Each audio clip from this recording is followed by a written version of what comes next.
Emma finds $43,000 in a couch. Will she keep it or return it to the elderly seller? Emma sought a bargain. She searched Craigslist for weeks. Finally, she found a $50 couch. It was worn, but full of character.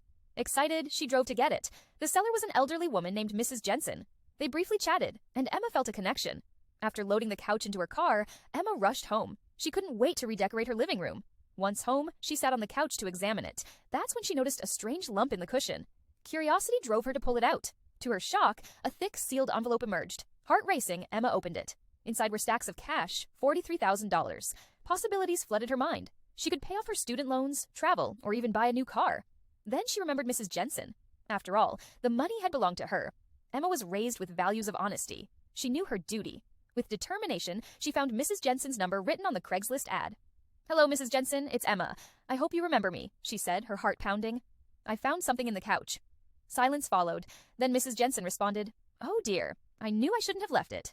Emma set a meeting with Mrs. Jensen at a cafe. She arrived a few minutes early, feeling nervous. When Mrs. Jensen entered, her eyes widened as Emma handed her the envelope. Her gratitude was overwhelming. "You're an angel, dear," she exclaimed, eyes misty with emotion. "I thought I would never see it again." In that moment, Emma felt a rush of fulfillment.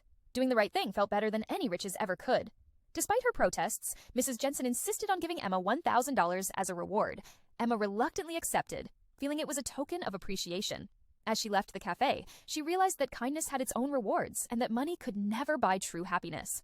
The couch had led her to a heartwarming connection, reminding her of life's greatest treasures. It wasn't just about the money, but the joy of honesty and compassion.